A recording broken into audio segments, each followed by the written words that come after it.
Good afternoon, Cross Park. I'm following up on Sunday's sermon today with a meditation on the same passage.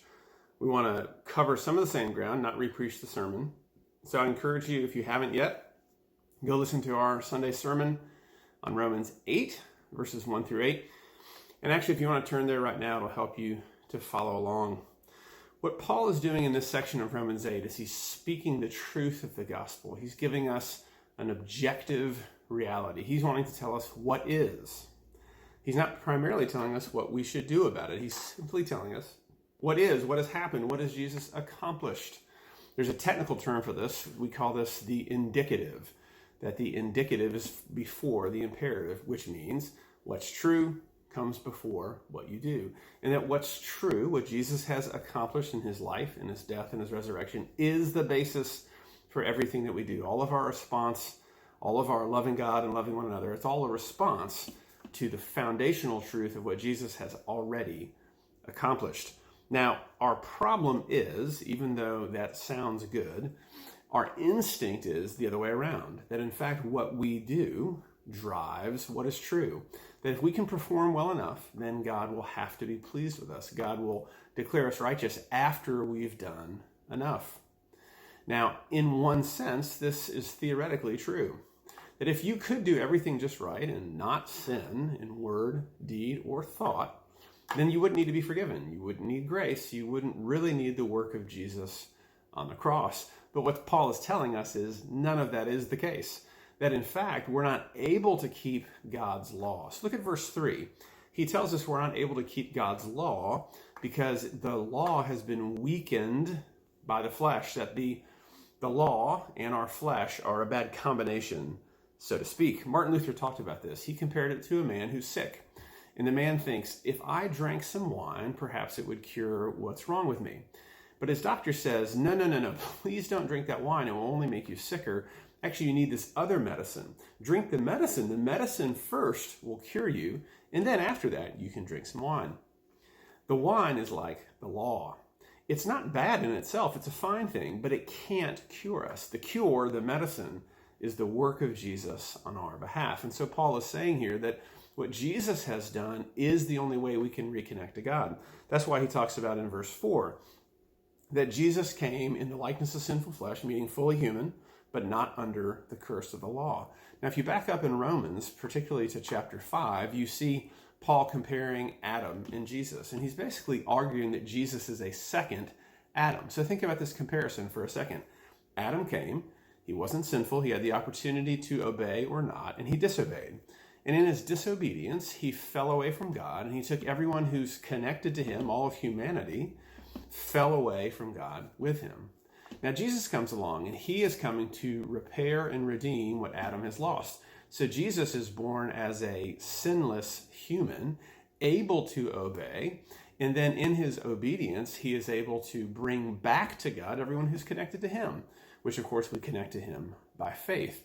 So Jesus obeyed both in the sense that he didn't do anything wrong, what we call his passive obedience or passive righteousness, but he also obeyed in that he did everything right. He did all the things God wanted him to do, even unto death on a cross. So that's his active obedience or his active righteousness. So Jesus fully obeyed, he's fully righteous, and now Paul tells us it is on the basis of that righteousness being transferred to us that we can be reconnected to God.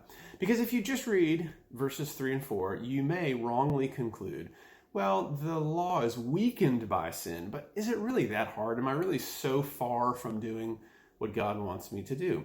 Verses 5 through 8 answer that question very clearly. They tell you, in fact, that you cannot please God, that your mind is set on the things that don't belong to God, and that it results in you being in hostility with God and results in your spiritual death. Now, theologians call this idea total depravity. It doesn't mean that you're all evil or all wicked, meaning that you're as bad as you could be or that you only do evil things in every circumstance, but rather that everything, every part of you is tainted. Even your good works, the good things you do, are tainted by mixed motives and by self-evaluation and hoping that other people will tell you that you did a good thing by doing a good thing. Now, what the text is telling us, total depravity, means we're entirely affected by sin such that there's no way we can please God. Even the good things we try to do, good from our perspective, aren't good enough. They're all tainted. None of them are pleasing to God. Now, this is bad news. It's really bad news, in fact.